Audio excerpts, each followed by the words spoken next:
Boy, you're creating a stampede without even selling anything here. Look at this. The economy and the recession and all of this media. You said something to me once that I thought was fascinating. Is we were talking. I think we were at your home and we were kind of brainstorming, and you said that all these people try to protect themselves from the bad things that are out there, the junk food and the bad temptations, but they go home and they turn on their television and they let it come right into their living room, all of this crap.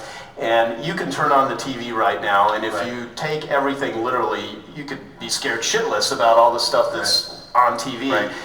What are your thoughts about how to best equip yourself for making money, doing well, creating value in the world when everyone else is freaking out? So what we're talking about is the idea that the recession, the economy is collapsing, there's no more money, and these are things that, this is, at one level this is very real to people in an industry that's not, that doesn't relate to, what we do as entrepreneurs. But the most important thing I've learned over the last 20 years is to not believe that.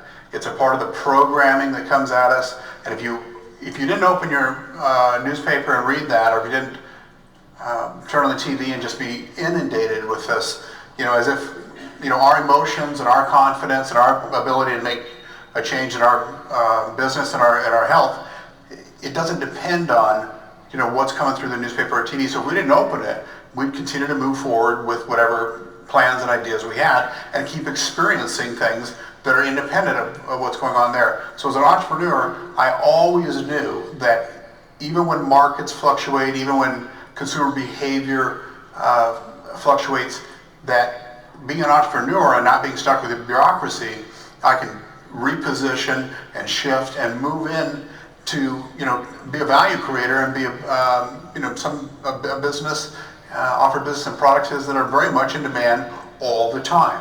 Typically people would say, oh well, fitness and health and weight loss and self-improvement are really popular in January, February.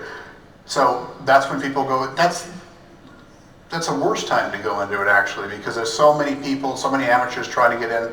Any single time I wanted to promote, if I used great headlines, great testimonials, good, clear, powerful copy, made a good offer, and continued to just pour my heart and soul into it, people knew that I cared, it was always a good time to do business, always. And right now in America is a great time to do business. It is a fantastic time to do business. And not by just playing the market, but I'll have a little story about that, is that even for me in the market, I moved everything out in March, knowing emotionally that this was going to be a really tough summer, and told my manager to buy in right after the election. So can you imagine the amount of money that's there for people who got out when the market was at its peak from like November last year to March of this year, sat out, watched the whole thing crumble. You can come back in and buy Google for like 35 cents on the dollar. Getting in there. So there's tons of opportunity to make money, even when the market is like this. But when I was running a small business day in and day out, I did not let headlines, I did not let, kind of like a collective consciousness of fear and worry and doubt interfere with my own confidence and my own abilities. And people talk about the government bailout and taxes, this and that. I was freaking happy to pay taxes. If I was making $10 million a year, hey man, the $5 million tax check I wrote, I was really proud of that. I wrote a tax check one year for $55 million. $55 million. And I was going, dang, man, that is awesome. I was like, damn. I was like, damn, I just bought like a wing for an F-16. No, you're like, yeah, it's good to be good. Yeah. No, so it's all relative. For me, and I think that any person that really stays positive and successful moving forward all the time is that you can find a way to look at things and see things and perceive things, that you're constantly looking for advantage. And remember that we succeed not in spite of adversity, but because of it. Adversity always sharpens our skills, it always sharpens our focus, it always has a potential source of energy in it. And so the market situation is adversity, It's a great opportunity. And, you know, one of the things I know about the health, when a person's in a certain form of health that is bad enough that things are really going to change now. And with the economy, it's bad enough that things are really going to change now. And there's nobody in a better position to do something positive about that than entrepreneurs. Entrepreneurs. However you provide a service, however you provide a product, however you do the day-to-day fundamentals of real business. And I'm not talking about the Wall Street type of business, which is really, I mean, it's a, you know, a lot of what's happening is money went away that never existed. It was a shell game. You know, it was a global shell game, and the money went away that never existed. We're doing real business. Provide a product, provide a service, create value, receive value in return, constantly looking for ways to create more value. To, you know, and the real advantage in this market too is it comes to people who don't give up. Shane talked about not giving up, and each day just taking the steps.